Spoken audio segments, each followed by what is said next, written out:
कवन सांगा कोठून आला आपण पवित्र केल्या मुझे घोड तुम्ही तिघा जणांनी हो. ब्रह्मविष्णू महादेवांच्या बायकांना बघून त्या ठिकाणी खूप अशा प्रकारचे तुम्ही ऋषीपत्नी दिसत आहात. आमच्या घरी येणं कसं काय केलं, आमच्या घराला तुमचे पवित्र पाय लागले, आम्ही धन्य झालो. कारण ग्रस्ताश्रमी लोक साधू संत महात्म्यांच्या पदस्पर्शाने पावन होत असतात. माय बापू त्यांचे घरदार पावन होतात, शेतीबाड्या होतात, माड्या गाड्या होतात, सगळं. म्हणून त्यांच्या पायाजवळ आसरा घेण्याचा प्रयत्न आपल्यासारख्या संसारी जीवाने करायला पाहिजे. आता करतो न करतो पाहावे आपणाशी आपण, याशीच नाव ज्ञान बोलीचे. पार्थ अर्जुनाला भगवान गोपाल कृष्णाने सांगितलेली ज्ञानाची व्याख्या आहे. नुसतं ज्ञान म्हणजे ज्ञानाचे खूप प्रकार आहेत, पण खरं ज्ञान कोणतं आहे हे महत्वाचं आहे. ऐक ज्ञानाचे लक्षण. ज्ञान म्हणजे आत्मज्ञान. पाहावे आपणाशी आपण, याशीच नाव ज्ञान बोलीचे. आपण फक्त दुसरीकडे बघतो, दुसरीकडे बघूच नका, आपल्या वसरीकडेच बघा. आपलीच वसरी बरोबर नाही, दुसरीकडे काय बघावं. म्हणून दुसऱ्याकडे बघूच नका. दुसरं ते पहिले त्याला खुद को देखले. आपण कितपत म्हणजे पात्र झालोत हमेशा शिवावलोकन माणसानं करत जावं. सदोदी उठता बसता देता घेता खाता पिता वदनी वदता आनंद बोला. त्या प्रभू सख्याचा लळा सदोदित आपल्याला लागला पाहिजे. आणि नुसतं लागून जमणार नाही, थेरॉटिकल प्रॅक्टिकली वागण्यात उतरलं पाहिजे. आचारावी विचार वाया व्यर्थ शिके ज्ञान. किती तुम्ही ब्रह्मज्ञानी असा, किती ग्रंथ पठण करा वाचन करा, फायदा काहीच नाही. वागण्यात काय आहे, त्याच्यातलं वागणं आपल्यात आहे का, एवढं फार महत्वाचं आहे. आपलं तर स्पष्ट मत आहे. माझं म्हणण्यापेक्षा ग्रंथातच वर्णन केलेलं आहे. ब्रह्मज्ञानाची बरोबरी इतर सांगे आपण ना करी, थू थू त्याच्या तोंडावरी व्यर्थ शिवी वय करी. ग्रंथाचे बोलायचे माय बापू. म्हणून बोले तैसा चाली त्याची वंदावी पावले. बोले एक आणि चाले एक त्याचं पाहुणे मूळ. उठल्या रामपाऱ्यात त्याचं थोबाड बघू नये. एक सांग ग्रंथात एक सांगते, वागते एक. फायदा काय. म्हणून जे बोलतो ना त्यानं वागलंच पाहिजे. त्याला बंधनच आहे, बस संपलंच. वागल्याशिवाय बोलायचंच नाही परमार्थिक लोकांना सध्या तरी.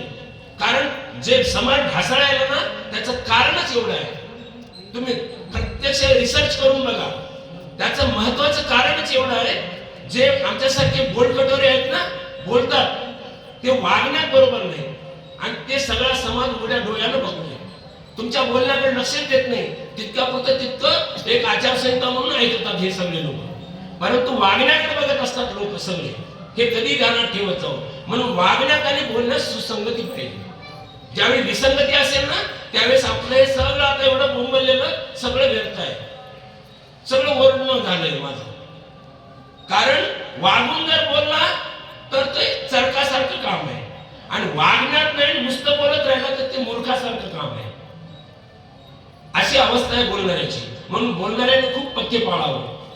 आणि गुरुमात्रा ज्याने घेतली, नामधारण जे झाले त्यांनी सुद्धा पथ्य पाळावं. बंधन आहे. माय माऊल्यांनाच पतिव्रता धर्म आहे असं नाही.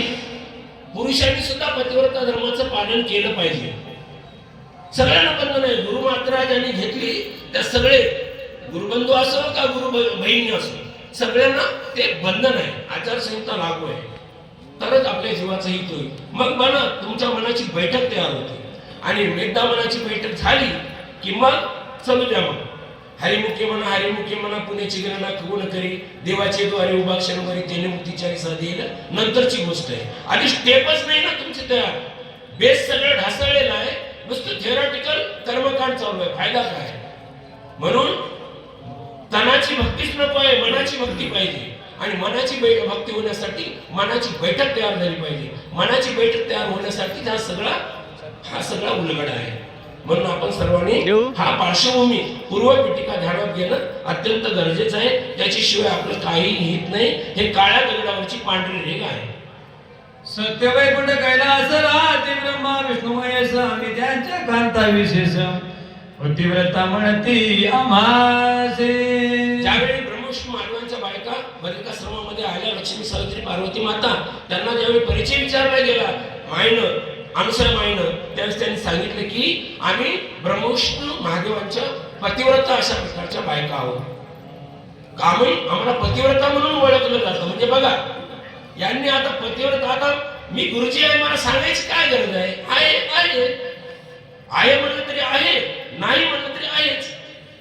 सांगत मजा कोणी सांगत घ्यायची गरज काय? सगळ्यात तुम्हाला सगळ्या जगात माहिती आहे ना, रेकॉर्डला आहे, सगळीकडे आहे, वेदशास्त्र पुराणामध्ये आहे. ब्रह्मविष्णू महादेवाच्या बायका पतिव्रता आहेत ते. यांनी स्वतः सांगितलं म्हणजे संपलं. आपला मोठेपणा आपला सांगूच नका. ज्यावेळी म्हणून तर म्हणायचे ना, दाखवू नका काही बी, फक्त आचरणात आणा. आचरणात आणलेलं ऑटोमॅटिक त्या ठिकाणी त्या प्रभू सख्याला कळते. आपला लळा, आपला संबंध फक्त देवाशी आहे, जगाशी काही घेणं देणं नाही. सगळे जग म्हणजे लटका आहे. येतं आपलं कोणी नाही कोणाचं, नुसतंच म्हणतो आपण, काय फायदा? म्हणून आपण सर्वांनी हे लटके नाते तात्पुरते समजावे आणि खऱ्या आपल्या जो साथीदार आहे, जीवाचा सखा, तो ओळखावा आणि तो आपला करून घ्यावा. ब्रह्मविष्णू महादेवांच्या बायकांनी आम्ही पतिव्रत आहोत म्हणलं की माय पुन्हा आता त्या ठिकाणी काय करते बघा. तुझा वार न कळे आम्हाला एवढा उपाय नारदाने केला, आमच्या फळाशी आणला अभिमान सांगून या. आम्हाला पतिव्रता म्हणतात असा परिचय दिला आणि नंतर म्हणाले की तुझा हे जे घडलेला वृत्तांत आहे, आमच्या बाया नवऱ्यांचे पुतळ्या करून तू बावल्या करून पायात बांधलीस म्हण, हे आम्हाला तिथं नारद मुनीने सांगितलं. आम्हाला राग आला. आम्ही आमच्या बाया नवरदेवांना पतिराजांना पाठवलं तुझं सत्वारण करण्यासाठी.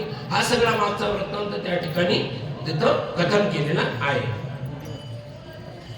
नारद अवलोकिले निरंतर, मग सांगावया सत्वरामचे त्याला पे. समुद्र जलरामासी थोर अभिमान दाटला सत्वर, तयाने सांगितला विचार आम्हा तिघा जनासी पे. आणि मग त्या ठिकाणी अशा प्रकारे तिथं हा वृत्तांत ज्यावेळी आम्हाला कळाला आमच्या पुतळ्या पायात बांधल्याचा, त्यावेळेस आम्हाला थोडासा राग आला आणि तो राग शमवण्यासाठी, तुझा सत्वहरण करून घेण्यासाठी म्हणून आम्ही आमच्या पतिराजांना पाठवलं इथं. जेव्हापासून आले तेव्हापासून ते इथंच गायब आहे. म्हणजे आम्हाला काही त्यांचा पत्ता नाही. आमचा विरह आम्हाला सैनासा झालेला आहे, म्हणून आम्ही आता या ठिकाणी आलेलो आहोत. अशा प्रकारे त्या ठिकाणी लक्ष्मी सावित्री पार्वती माता बद्रिकाश्रमाच्या जागी बोलू लागल्या. आम्ही पाठविले देवतीने तिघेही निघाले ते दोन्ही, आले कर्मभूमी लागून ब्रह्मा विष्णू महेश्वर. आम्ही जेव्हापासून पाठवले तेव्हापासून ते त्या ठिकाणी आले आणि आम्हाला अशा प्रकारे तिकडचा सगळा कारभार असणारा खंडित झाला. असं लक्ष्मी सावित्री पार्वती माता ब्रह्मविष्णू महादेवाच्या संदर्भानं माता अनुसयेला बोलू लागल्या. बद्रिकाश्रमास एवढं महाजनी सामर्थ्यवान, तुझा पाहतापती झाले न कैसे यात्रे देवा जीवे. आणि मग त्या ठिकाणी इथं आल्यानंतर ते इथंच अशा प्रकारचे त्यांची बुद्धी असणारी तुमच्याशी अशा प्रकारे एकरूप झाली आणि ते आम्हाला त्या ठिकाणी आम्हाला पारखे झाले. त्यांचा विरह सहन न झाल्यामुळं आणि आम्हाला ही वार्ता कळाल्यामुळं आम्ही या ठिकाणी दाखल झालो. असे त्या ठिकाणी लक्ष्मी सावित्री पार्वती माता तिथं बोलू लागले. आले मृत्युलोक भुवनी पहा, त्या दिवसापासून आम्ही नाही देखील नेली, म्हणून तिघे आलो येथे. आणि जेव्हापासून आले तेव्हापासून ते इथंच आहे. तिकडचा सगळा कारभार खंडित झाला म्हणून आम्ही या ठिकाणी येऊन दाखल झालो. आमचे पतिराज नेण्यासाठी आम्ही आलो, असं लक्ष्मी सावित्री पार्वती माता बोलू लागली. ती लोक एक जागा देवा झाला से खंडित, सगळं दैवताचे मन दुःखित, तया निमित्त जाणा हो. आणि मग त्या ठिकाणी सगळा कारभार खंडित झाला. सगळे देवी दैवत असणारे दूषित होऊन राहिलेले आहेत. म्हणून आता आम्हाला आमचा कारभार पूर्ववत करण्यासाठी, सुरळीत करण्यासाठी आम्हाला पतिराजाची भीक मागण्यासाठी आम्ही तुमच्या दरबारात आलो. अशा प्रकारे लक्ष्मी सावित्री पार्वती माता अनुसयेला बोलू लागले. ते म्हणे कोठे गेले गुप्त आम्हा सांगावे त्याची श्रुत, वारंवार विनंती करीत निमित्त ते देवाची. आता नाही वेळ लावू नको.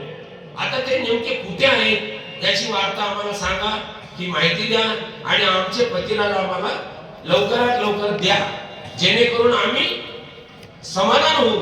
अशा प्रकारे त्या ठिकाणी माता अनुसयेला विनवणी करू लागली लक्ष्मी सावित्री पार्वती माता. तव बले महा भुवने कोणी पतिव्रता. माय बापू, हा टर्निंग पॉइंट आहे. कारण यांच्या पातिव्रत्याचा गर्व यांना आलेला होता. इथं परिचय करून देताना सुद्धा ते म्हणाले की आम्ही ब्रह्मविष्णू महादेवांच्या बायका पतिव्रता अर्धांगिनी आहोत. हे सगळा परिचय त्यांनी करून दिला. म्हणजे स्वतःच्या मुखानं मी एक चांगला माणूस आहे बाबा असं मी म्हणणं म्हणजे अभिमान झाला. कसा आहे काय नाही बाकी सगळे जाणतात. मग लक्ष्मी सावित्री पार्वती मातेला त्यांची जागा दाखवून देण्यासाठी अनुसया माय म्हणू लागली, तुम्ही तर पतिव्रता आहात. पतिव्रतेचा नेम धर्म काय असते?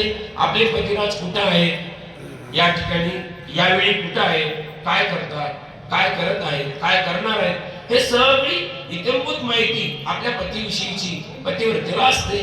तुम्ही पतिव्रता असताना या ब्रह्मांडाच्या व्यतिरिक्त ते कुठं नाहीत ना, इथंच आहेत. मग तुम्हाला का कळेल असं झालेलं आहे. अशा प्रकारे माता अनुसया लक्ष्मी सावित्री पार्वती मातेला बोलू लागल्या. हा अभिमान तुम्हाला गुण तरी गाणं शिवड्याला नसुदिया त्रिलोक्या वाचून ब्रह्मा विष्णू रुद्रपै. पतिव्रत्याचं जर तुम्हाला अभिमान असेल चांगली गोष्ट आहे. पतिव्रत्याचं पालन करणं चांगली गोष्ट आहे. तुम्ही करता धन्य आहात. तुम्हाला वाटते हे जर तुम्हाला जर वाटत असेल हा थोडा अभिमान आहे. आणि एवढा जर तुम्हाला पातिव्रत्याचा अभिमान असेल, गर्व असेल, तर तुम्हाला तुमचे पतिराज का दिसू नये. अशा प्रकारे त्या ठिकाणी माता असणारी उपरोधिकपणानं ब्रह्मविष्णू महादेवांच्या बायकांना माता लक्ष्मी सावित्री पार्वती यांना बद्रिकाश्रमाच्या जागी बोलू लागल्या. ती बोलती ती वचन घडता झाला अभिमान क्षरक्षावे मात्या हे पण आम्हा जनीचे पै. शहाण्याला शब्दाचा मान. लगेच त्या ठिकाणी हे आपल्या मागच्या सर्व पूर्व पिटिकेचं स्मरण झालं. त्यांना जे मागे घडलेला वृत्तांत होता ते त्यांना आठवला. खरंच आमची चूक झाली, खरंच तू धन्य आहेस माय. आता आम्हाला जास्त अशा प्रकारचं बाकीचं काही स्मरण करून देऊ नको. आमचं सगळं अभिमान असणारा नाहीसा झाला आणि आता आम्हाला माफ कर. आता एवढंच कर, आम्हाला आमच्या सौभाग्याचं दान तू आमच्या पदरात टाक. अशा प्रकारे त्या ठिकाणी लक्ष्मी सावित्री पार्वती माता याचना करू लागली माता अनुसये पुढे. तू आनंद ब्रह्मांडाची जाती तुझी नकळे गवना गती तुझे गुण समर्थ गाठी तेथे त्रिगुण गाई दे. नुसत्या कर्मभूमीची जननी नाहीस, अनंत ब्रह्मांडाची अशा प्रकारची तू जननी आहेस. याचा प्रत्यय आता आम्हाला प्रत्यक्ष आलेला आहे. आता जास्त वेळ लावू नको माय, जास्त वेळ लावू नको. आमच्या पतिराजाचं आमच्या कुंकवाचं दान आमच्या पदरात घाल. आमचे पतिराज आम्हाला दान कर.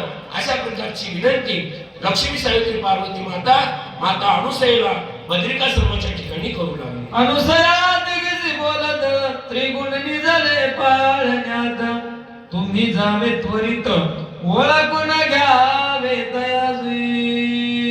अशा प्रकारची यांची याचना ऐकल्यानंतर माता म्हणते की बाबा तुम्ही जा, तिथं पाळणं आहे. या पाळण्यामध्ये तुमचे तिन्ही देव असणारे ब्रह्म विष्णू महादेव तिथं पहुडलेले आहेत, झोपलेले आहेत. तिथं तुम्ही त्यांना जा आणि तुमचे तुमचे पतिराज तुम्ही ओळखून घ्या. तिघही जण तिथं त्या ठिकाणी निजलेले आहेत, आराम करत आहेत. तुम्ही त्यांना जा आणि ओळखून घ्या. अशा प्रकारे त्या ठिकाणी माता बोलू लागली. तिघे ऐकता जीवजन पाण्याजवळ गेले आपण खेळती बालरूप्या ज्ञान तिघे जनदैवत. आता पहिले विकल्पवादी असलेले ब्रह्मविष्णू महादेव मायबापू आता एकदम निर्विकल्प अवस्थेमध्ये बाळरूप अवस्थेमध्ये पडलेले आहेत, पाळण्यामध्ये आहेत. आता ज्याची त्यांनी ओळखून घ्यायला हरकत नाही. मग त्या ठिकाणी तुमचे तुम्ही ओळखून घ्या. अशा प्रकारे त्या ठिकाणी माता बोलू लागली. ते पाळण्याजवळ आले, परंतु त्यांना काही समजेनासं झालं. काय होते बघा तव थोराचले गणिती कैसी जाणे स्वामीची गती अज्ञान होणी खेळती ओळख न पुरे कदापिया. अज्ञान अवस्थेमध्ये बालरूप अवस्थेमध्ये निर्विकल्प अवस्थेमध्ये ब्रह्मविष्णू महादेव असणारे पाळण्यामध्ये झोपलेले आहे. कोण होतास तू आणि काय झालास तू अशी त्यांची अवस्था झालेली आहे. ब्रह्मविष्णू महादेवाच्या बायकांनी ज्यावेळी आपल्या नवऱ्यांकडे बघितलं, पतिराजांकडे, त्यावेळेस त्यांना खूप अशा प्रकारचं दुःख वाटू लागलं. काय ब्रह्मांडाचे अधिपती असणारे, स्थिती लय प्रलय ज्याच्या हातात आहे ही सगळी प्रक्रिया या ब्रह्मांडाची तेच देव या ठिकाणी बाळ होऊन पडले. अशा प्रकारची गलित गात्र अवस्था झाली. हे त्यांना त्या ठिकाणी स्वतः त्या ठिकाणी त्यांची जागा किंवा त्यांचं अस्तित्व किंवा त्यांचं जे वास्तव रूप आहे ते त्यांना आता कळालेलं आहे. तुम्ही त्रैलोक्याचे नाथ षडशास्त्रे स्वतः वर्णितात वाही 18 पुराणात 4 वेद कीर्ती गाते. 4 वेद 6 शास्त्र 18 पुराण 52 उपनिषद 64 कळा वगैरे वगैरे जे ग्रंथ संपदा आहे अध्यात्म क्षेत्रातली त्याच्यामध्ये ब्रह्मविष्णू महादेवाची ख्याती वर्णन केलेली आहे. हे सगळे तुमचे गुणगान गातात. सगळ्या सृष्टीमध्ये तुमचं भजन सुद्धा करतात. कोणी म्हणते हरिहर, कोणी म्हणते 3 आले हैदर, कोणी ती तुझी ती सर्प व्याघ्र कोंबडे बकरे देवणी, अशा प्रकारची अवस्था आहे. कोणी म्हणते राम मोठा, कोणी म्हणे कृष्ण मोठा, कोणी म्हणे शंकरची मोठा, सर्वमुनी आमचा. अशा प्रकारची अवस्था या लोकांची आहे. म्हणजे जे पाहिलं त्याला देव म्हणतात. म्हणजे आम्हाला तिथं तुम्हाला पूजलं जातं या कर्मभूमीमध्ये मृत्यूलोकामध्ये. अनेक जडमूळ जीव पूजा अर्चा करतात आणि तेच तुम्ही देव त्यांचे आर्यंत बाळ होऊन पडले. काय तुमची अवस्था झाली. असे आपल्या पतिराजांना उपरोधिकपणानं त्या ठिकाणी केविलवाण्या अवस्थेमध्ये आपल्या त्यांच्या पत्न्या असणाऱ्या लक्ष्मी सावित्री त्यांना त्या ठिकाणी तारून देतात, त्यांना मदत करतात, त्यांना आपली जागा देतात. अशा प्रकारचं औदार्य तुमच्या अंगी असताना देखील तुमची अवस्था मात्र अशी गलित गात्र होणं हे फार मोठं विसंगती आहे. अशा प्रकारे त्या ठिकाणी आपल्या पतिराजाला माता लक्ष्मी सावित्री पार्वती ह्या माऊल्या बोलू लागल्या. नाही ते ठेकणे नावाड, नाही ते स्थूळ नारवड, म्हणून पडले साकड तिघी पतिव्रत जीवे. ओळखण्यासाठी काही खूनगाठ नाही. कोणी छोट नाही, मोठं नाही, नकट नाही, धकट नाही, काळं गोर हे काही नाही. त्यांना ओळखावं कसं हा मोठा पेच पडलेला आहे. आपल्यासारख्याला तर पडते. ते तर पतिव्रता माऊल्या होत्या, त्यांना धर्मसंकट उभं केलं. आपल्याला एखाद्या वेळेस एखाद्या माऊलीला हात लागला तर ते आपण त्यांना बहीण समजू, आई समजू, लेक समजू. परंतु यांना तसं नाही. तुमचा जर एखाद्या आमच्यासारख्या पुरुषाला हात लागला तर तुम्ही आम्हाला भाऊ समजा, बाप समजा, लेकरू समजा. आपण समजतो. परंतु इथं तसं समजण्याला सुद्धा चान्स नाही. म्हणून तर म्हणालो ना आपण भाग्यवान आहोत. आपण भाग्यवान आहोत. आपण एखाद्या वेळेस चुकून जरी एखाद्या माईला, माऊलीला, बहिणीला हात लागला तर आपण त्यांना बहीण, लेक किंवा माय समजून आपण पवित्र भावनेनं तो स्पर्श सुद्धा पवित्र करू शकतो. एवढं भाग्य आपल्या अंगामध्ये आहे. म्हणजे आपल्याला ते जमते. त्यांना तसं नाही. आता तिथं त्यांना किती मोठं धर्मसंकट आहे. ते भाऊ बहीण किंवा भाऊ किंवा एखादा मुलगा किंवा एखादा बाप म्हणून ते स्वीकारणार नाही. तिथं त्यांना आपला पती म्हणून हात लावायचा आहे.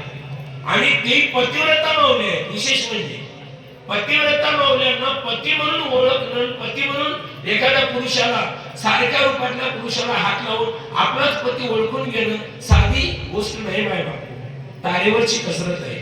धर्मसंकट आहे. फार मोठं अरिष्ट आहे. पातिव्रत्याचा भंग होणार आहे इथं. अशा प्रकारच्या धर्मसंकटामध्ये त्या माऊल्या पडल्या. म्हणून माय बापू प्रत्येक गोष्ट करताना विचारपूर्वक करावी. बोलून विचारात पडूच नाही. बोलण्याच्या आधीच विचार करून बोलावं. आता एवढं बडबड करायला ना, याच्या पाठीमाग जर आपल्याला काही म्हणजे पुरावे असतील तरच या ठिकाणी बोलता येईल ना, बोलावं लागेल. उगाच उचलली तुम्ही लावली टाळाला खिशातला काढून बाजारात मांडता येत नाही, 4 चौघात मांडता येत नाही. मग इतर एवढ्या अशा प्रकारच्या तुमच्यासारख्या ज्ञानी थोर अशा अधिकारी पुरुषाकडून बोलायचं म्हणजे त्याला काहीतरी अशा सबळ पुरावे पाहिजे. अशा प्रकारचं त्या ठिकाणी तिथं लक्ष्मी सावित्री पार्वती माता गेल्या. आपल्या पती म्हणून त्यांना स्वीकारायचं होतं, स्पर्श करून उचलून घ्यायचं होतं. अजिबात जमणार झाले त्यांना. पतिव्रता माऊल्या असून त्यांना जमणार झाले. आपलं तर काय खरं आहे. गेले मी किसकिस कीच गेली मी का गलबरा असले आपली गलित गात्र अवस्था आहे. माय बापू खूप काही सांभाळून वागावं लागणार आहे आपल्याला. विचार करून वागा, विचार करून जगा, विचार करून बोला आणि विचार करून अशा प्रकारचं आचरण करा. हाच महत्वाचा सिद्धांत आपल्या समोर आहे. हे सगळ्यांनी अनुसरावा. पळण्यापासून आल्या बिरोणी नमस्कार घाली तिथे जणे ओळख नवरे मला कोणी मध्ये त्रे दे माझी हो. आणि मग त्या ठिकाणी त्यांना पती म्हणून घ्यायचं होतं, त्यांना जमना गेलं. समजा सावित्री मातेनं पती म्हणून विष्णूला हात लावला तर त्यांचं पातिव्रत्य भंग होणार होतं, किंवा पार्वती मातेनं ब्रह्मदेवाला हात लावला, पती म्हणून स्वीकारलेत ना, ते कसं जमणार आहे? अजिबात जमणार नाही. हे सगळं मोठं फार मोठं धर्मसंकट त्यांच्या पुढे उभं राहिलं. शेवटी हतबल झाले आणि पाळण्यापासून फिरून जाऊन मायला शरण गेले. मायला काय म्हणतात बघा. तिघी विद्यानुसयासी ओळखून द्यावे व्रताराशी आम्ही गेलो पाळण्यापाशी ओळखणं पुरे हो. भजन मला गाजवळी गेली मुखावगळी कर पेरते झाले अभयास नमस्तकी ठेविला. त्या ठिकाणी ब्रह्मविष्णू महादेवांच्या बायकांना मायबापो हे काही जमना गेलं. शेवटी यांचं पातिव्रत्य नष्ट व्हायची वेळ आली. एवढ्या मोठ्या धर्मसंकटामध्ये ते पडल्यामुळं ते हातबल झाले आणि शेवटी ते मायला शरण गेले. माय आता आम्हाला दुसरा पर्याय नाही, काहीही कर, काहीही कर, पण माय आमचे पती आम्हाला ओळखून दे. आम्हाला आमची मती भ्रमिष्ट झाली, मतीहीन झाली, बुद्धी नाही, मती नाही, क्रिया नाही, गती नाही, नाही शुद्ध अंतकरण अशी आमची गलित गात्रावस्था झालेली आहे. आता आम्हाला पर्याय नाही माय, आता कृपा करून आमचं सौभाग्याचं लेणं आमच्या पदरात घाल, आम्ही तुमच्या पुढे पदर पसरतो. अशा प्रकारे त्या ठिकाणी माऊल्या, त्या तिन्ही माऊल्या माय पुढे त्या ठिकाणी शरण होऊन याचना करतायत माय बापू. हे सर्वांनी ध्यानात ठेवा. लागता मातेचा हात ती देव झाले सनात निघाले ती देवाचे भ्रांत अनुसया मातेचे कृपेने. माय बापू संत दयाळ दयाळ आपणासारखे करीती तात्काळ कृपा करिताची न लागे वेळ पतितही करावा. संतांच्या स्पर्शानं होत्याचं नव्हतं होते, राजाचा सुद्धा रंक होते आणि रंकाचा सुद्धा राजा होते. अशा प्रकारची ख्याती साधू संत महात्म्यांच्या चरण स्पर्शामध्ये आहे. ही अनंत ब्रह्मांडाची माऊली मायबाप ज्यावेळी या लेकरांवर हात ठेवला त्यावेळेस त्यांना जी पूर्वावस्था होती ना, ते बालकत्व त्यांचं नाहीसं झालं आणि शेवटी ते आपापल्या पूर्व रूपामध्ये आलेले आहेत. ब्रह्मविष्णू महादेवाच्या पूर्वावस्थेमध्ये ते रूपांतरित झाले. स्थलांतर म्हणजे अवस्था त्यांची बदललेली आहे. आता अशा प्रकारची अवस्था त्यांची झालेली आहे. पहिलं साधं तीर्थाचा बुंद पडला, थेंब पडला, ब्रह्मविष्णू महादेवाचं स्वत्व हरवलं, बालक झाले. आता त्यांच्या शिरकमलावरून, मुखकमलावरून कृपेचा हस्त फिरवला, हात फिरवला मायनं. तात्काळ त्या ठिकाणी आपल्या बाल्यावस्थेमधून ते त्या ठिकाणी आपल्या पूर्वावस्थेमध्ये आलेले आहे.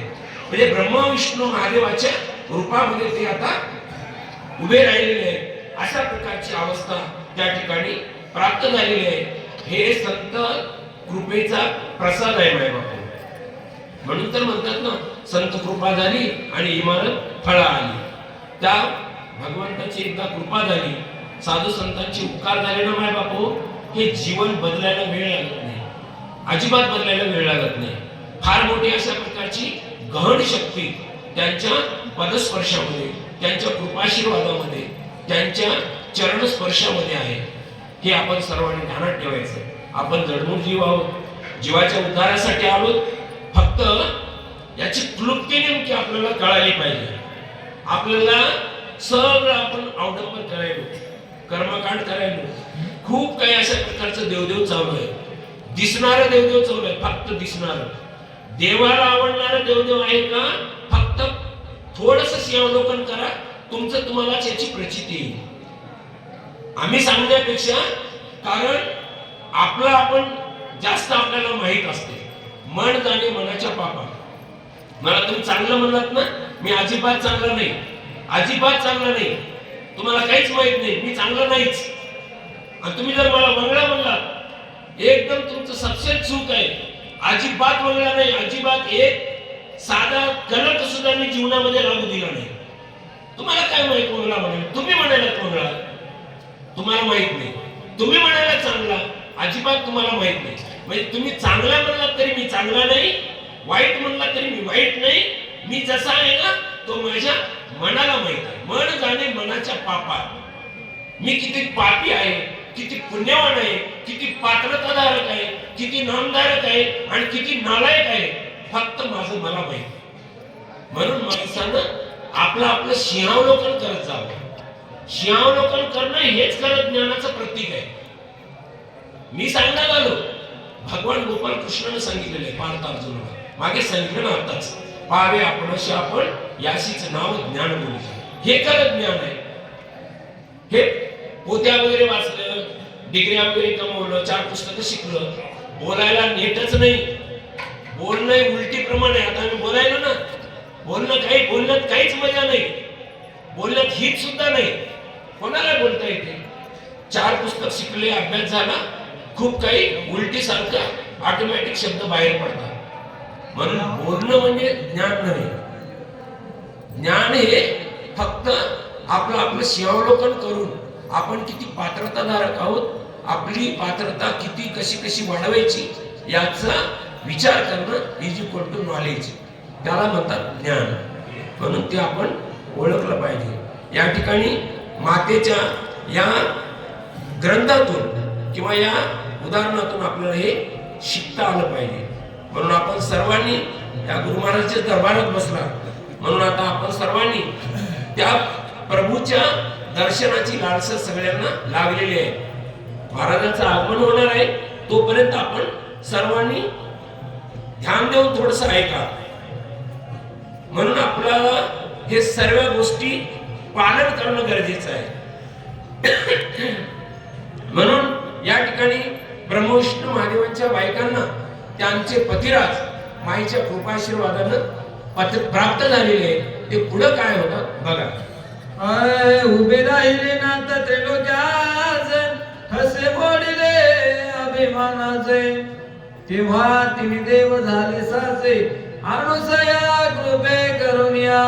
आणि मग त्या ठिकाणी हे ब्रह्मविष्णू महादेव यांचं बालकत्व नाहीसं झालं. माय बापू, ब्रह्मविष्णू महादेव आपल्या पूर्वावस्थेमध्ये आले, त्यांना स्वतःचं रूप त्या ठिकाणी पुन्हा प्राप्त झालं माईच्या कृपाशीर्वादानं.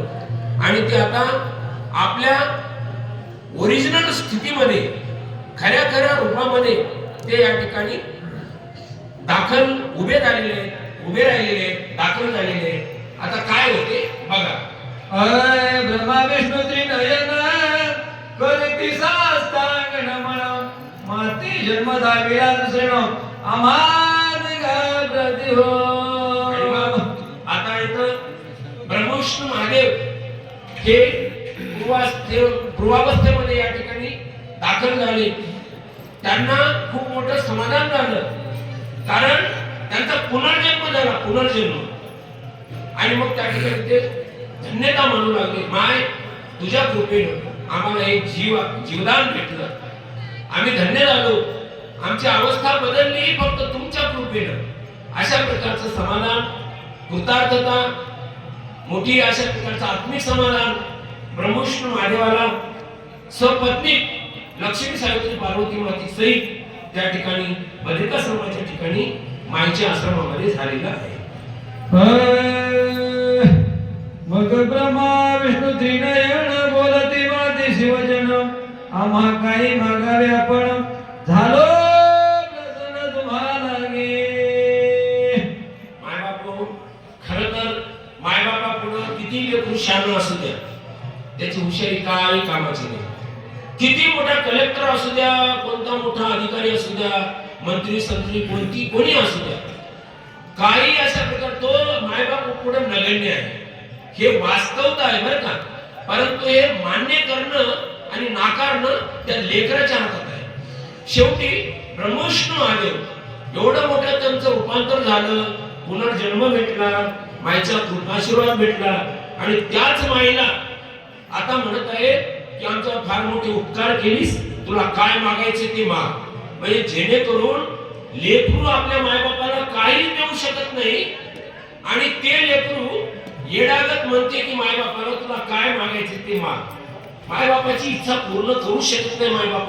आपण किती जरी जन्म घेतलो ना, मायबापाचे उपकारातून आपण उत्तीर्ण होऊ शकत नाही, होऊ शकत नाही.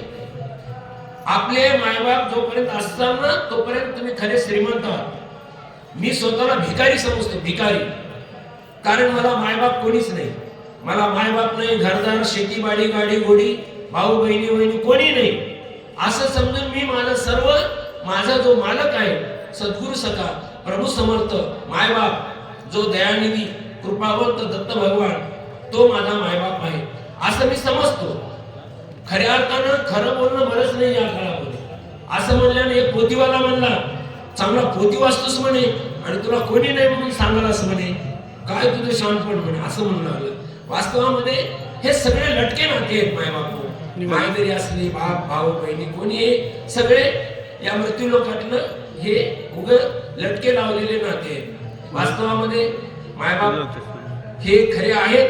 त्यांचे उपकार या देहावर, या जीवावर आहेत. कारण त्यांनी आपल्याला पोटामध्ये वागवलं. परंतु ज्यावेळी मायबाप जातील ना त्यावेळेस या जगामध्ये आपलं कोणी नसते. तो स्वतः भिकारी समजावा म्हणून समजतो.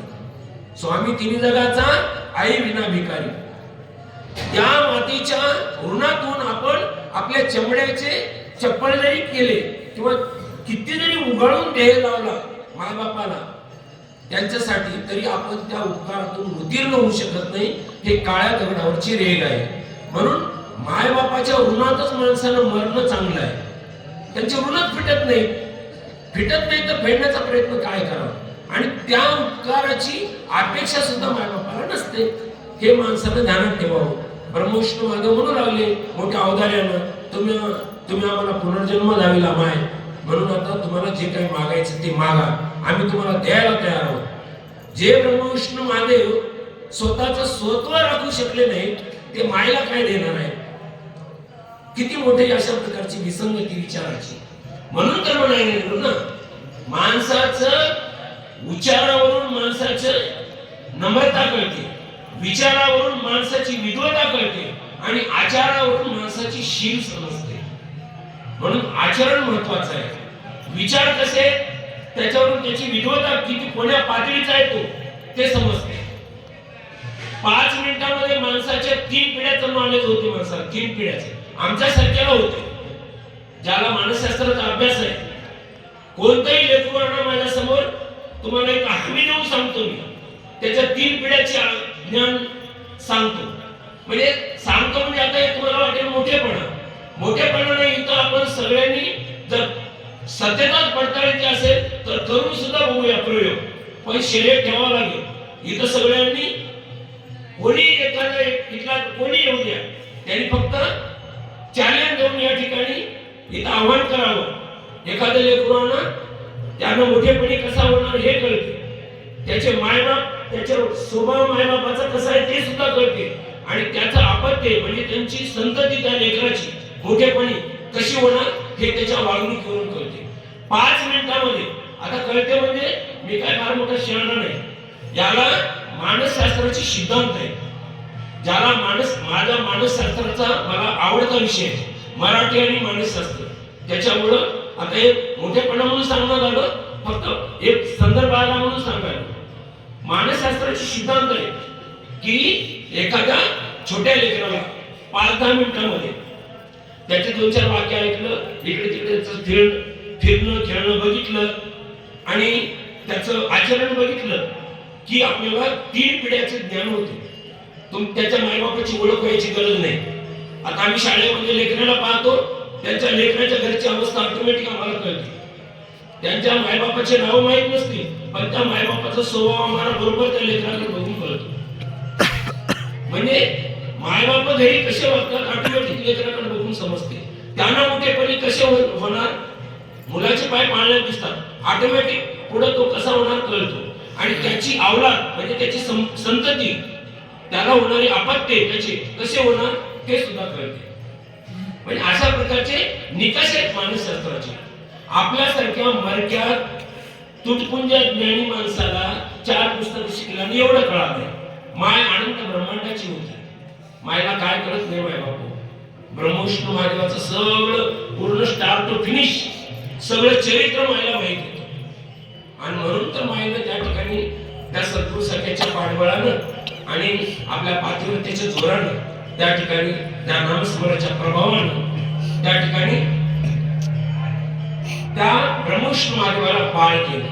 आणि ते बाळ होऊन आता पूर्वावस्थेमध्ये आल्यानंतर म्हणत आहे की आम्हाला किती वेळ आहे मला काय मागायचं ते मागा. कसं शक्य आहे? किती विचाराची विसंगती आहे. म्हणून अशा प्रकारचा विसंगत विचार करता कामा नये. हे आपण या ठिकाणी आदर्श आपण घ्यायला पाहिजे. सर्व बोलिनी पतिव्रता काय बोलता वचनव्रता तुम्ही न पाहिले स्वयता आम्हा कैसे निप्राप्त होय. आणि मग त्या ठिकाणी अशा प्रकारे तुम्ही निव्वळ व्यर्थ बोलत आहात, बडबड करत आहे. बालिश म्हणजे बालिशपणाचं बोलणं आहे तुमचं. काही याच्यामध्ये तथ्य नाही. अरे तुमचं स्वतःच सोयी तुम्हाला कळालं नाही. तुम्ही बायकांचं ऐकून या ठिकाणी आलात आणि स्वतःचं अस्तित्व गमावून बसलात आणि पुन्हा म्हणता काय मागायचं ते मागा. आम्हाला देणारा तुमच्यापेक्षा सामर्थ्यवान असा प्रकारचा भगवंत आमच्या पाठीशी उभा आहे. आम्हाला कशाची अभिलाषा नाही, कशाचीच अपेक्षा नाही. लेकरं हो, तुम्ही तुमच्या सोयीकारा जागा बस मी धन्य झालो. मायबापाची अपेक्षा नसतेच काही. मोठेपणा फक्त मायबाप फक्त तिघाला सहन होती या जगामध्ये. आपण प्रगती झाली ना आपली, आध्यात्मिक प्रगती असो, ज्ञानानं हो, शिक्षणानं हो, पैशानं हो, पण संतती संपत्तीनं हो, प्रगती झालेली फक्त या जगामध्ये तिघांना खपते, बाकीचं कोणालाच खपत नाही. सगळे अशा प्रकारचे माणसाला तर तशीच खपत नाही. कारण माणसाला अजिबात प्रगती खपत नाही. कुत्र्याला गती, माणसाला प्रगती आणि संताला अधोगती कधीच सहन होत नाही. तसला प्रकार आहे. म्हणून आपल्याला फक्त जगामध्ये तिघालाच आपली प्रगती सहन